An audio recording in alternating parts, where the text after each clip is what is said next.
الرحیم fundamental of Islamic studies. آج کے لیکچر کے اندر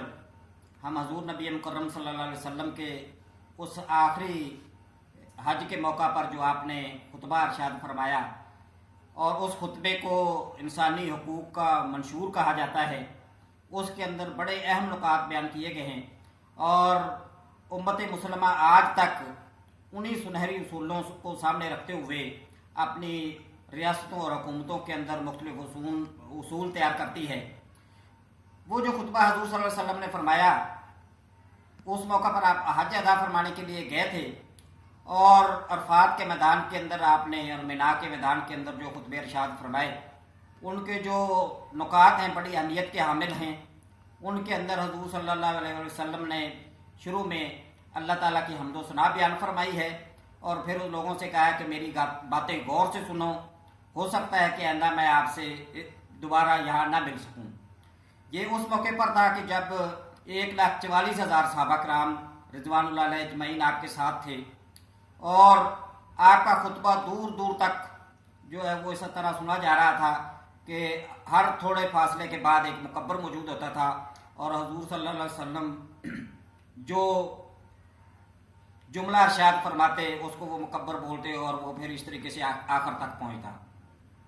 تو آپ نے جب لوگوں کو یہ متوجہ کیا کہ آپ میری باتیں غور سے سنو، لوگ متوجہ ہوئے، باتیں سننا شروع کر دیں، تو اس کے اندر آپ نے لوگوں کو تلقین کی کہ میں آپ کو غلاموں اور خواتین کے بارے میں نصیحت کرتا ہوں کہ ان کا خیال رکھیں۔ سارے انسان برابر ہیں، کسی کو کسی پر کوئی برتری حاصل نہیں ہے، کالے کو گورے پر یا گورے کو کالے پر، عربی کو اجمی پر یا اجمی کو عربی پر، کسی کو کوئی کسی پر برتری حاصل نہیں ہے۔ برتری کا معیار جو ہے وہ صرف تقویٰ ہے کہ جو اللہ تعالیٰ کی خشیت اختیار کرتا ہے اور جو اللہ تعالیٰ کا خوف اپنے دل میں بٹھاتا ہے، اور اللہ تعالیٰ کے نزدیک وہی تکریم والا، وہی عزت والا اور وہی بہتر ہے۔ اور پھر آپ نے اس کے ساتھ ساتھ یہ فرمایا کہ سود حرام ہے۔ سود جو ہے اس کو حرام قرار دے کے آپ نے واضح طور پر یہ ارشاد فرما دیا کہ سود کا کسی بھی نوعیت کا کام جو ہے اس کے اندر ملوث نہ ہوا جائے، اور آپ نے اپنے قریبی رشتہ دار کا نام لے کے کہا کہ میں اس کے سود کے جو مطالبات ہیں وہ اس کو معاف کرتا ہوں۔ پھر یہ فرمایا کہ تمہارا خون اور تمہاری عزت جو ہے وہ ایک دوسرے کے اوپر حرام ہے، کوئی انسان دوسرے کا ناحق خون نہ کرے اور کسی کا قتل نہ کرے۔ یہ اس زمانے کے اندر کہ جب قتل و غارت کا سلسلہ مدتوں جاری رہتا تھا، لڑائیاں اور جنگیں ہوتی تھیں، تو حضور صلی اللہ علیہ وسلم نے فرمایا کہ اپنے طور پہ ناحق خون کرو گے تو یہ تمہارے لیے ٹھیک نہیں ہے، اس سے تم باز آ جاؤ۔ اور جو قتل کے بدلے میں قتل کا جو معاملہ اس زمانے کے اندر ہوتا تھا، تو حضور صلی اللہ علیہ وسلم نے اپنے قریبی عزیز کا نام لے کے فرمایا کہ میں اپنے اس کے خون کا بدلہ نہیں لیتا، میں اس کو معاف کرتا ہوں۔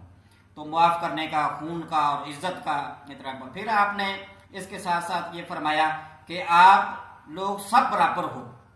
سب کے لیے ایک ہی جیسا معیار ہے، سب ایک جیسے انسان ہیں۔ اسی کے ساتھ ساتھ پھر آپ نے فرمایا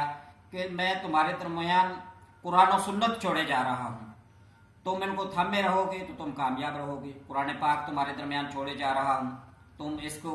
اس کے ساتھ وابستہ رہو، اور میں تمہارے درمیان اپنی حدیث، اپنی سنت چھوڑے جا رہا ہوں، تم اس کے ساتھ وابستہ رہو۔ اور پھر اسی طریقے سے آپ نے فرمایا کہ آپ تمام لوگ جو ہیں وہ اس بات کے شاہد بن جاؤ کہ جو میں نے باتیں بتائی ہیں، کیا میں نے آپ تک پہنچا دی ہیں وہ ساری باتیں، جو مجھ پر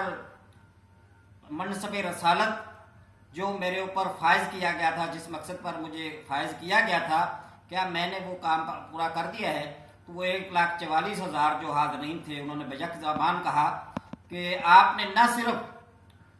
وہ پیغام ہم تک پہنچایا ہے بلکہ پیغام پہنچانے کا حق ادا کر دیا ہے۔ تو یہ خطبہ اس کے اندر پھر اسی پہ وہ سورہ مائدہ کی وہ آیات آپ نے پڑھی کہ جس کے اندر فرمایا کہ آج کے دن میں نے تمہارے لیے تمہارا دین مکمل کر دیا۔ اللہ تعالیٰ نے یہ ارشاد فرمایا، یہ بھی سورہ مائدہ کی آیت جو تھی۔ تو اس طریقے سے آپ نے لوگوں کو گواہ بھی کیا اور پھر آخر میں آپ نے اپنی انگلی کا اشارہ کیا اور فرمایا کہ اللہ گواہ رہنا کہ جو کام، جو ڈیوٹی میرے سپرد کی گئی تھی میں نے اس کو مکمل کر دیا ہے۔ لوگوں کو بھی گواہ بنایا اور اللہ تعالیٰ کو بھی گواہ بنایا۔ اور اس خطبہ کے جو بڑے زرعی اور بڑے سنہری جو نکات ہیں